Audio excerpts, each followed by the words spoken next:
दरी बिछाने से वनवास तक शिवराज के 7 बयान, हाईकमान को क्या संदेश देना चाहते हैं पूर्व सीएम।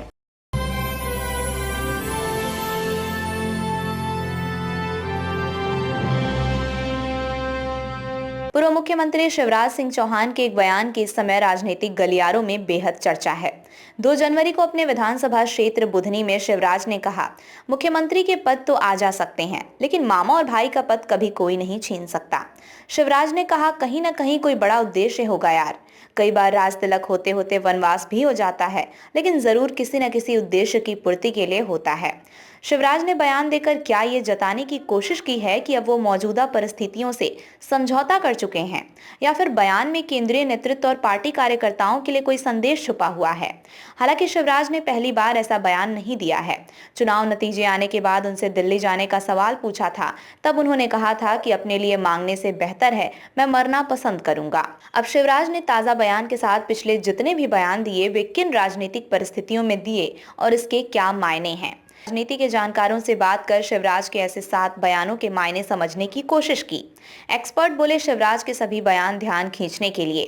बुधनी विधानसभा क्षेत्र के शाहगंज में एक कार्यक्रम के दौरान दिए शिवराज के इस ताजा बयान पर वरिष्ठ पत्रकार एनके सिंह कहते हैं कि शिवराज के जितने भी बयान हैं वे पार्टी लीडरशिप और भाजपा के कैडर का ध्यान अपनी तरफ खींचने के लिए हैं।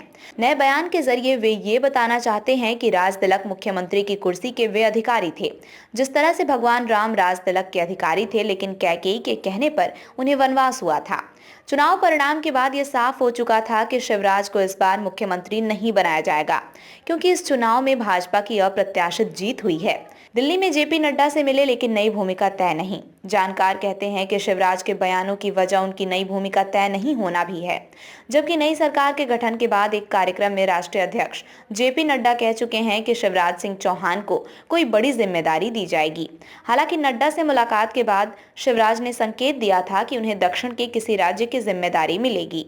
इधर भाजपा सूत्रों का कहना है कि शिवराज को पार्टी का राष्ट्रीय उपाध्यक्ष बनाया जा सकता है, लेकिन चर्चा ये भी है कि शिवराज को केंद्रीय कृषि मंत्री बनाया जा सकता है।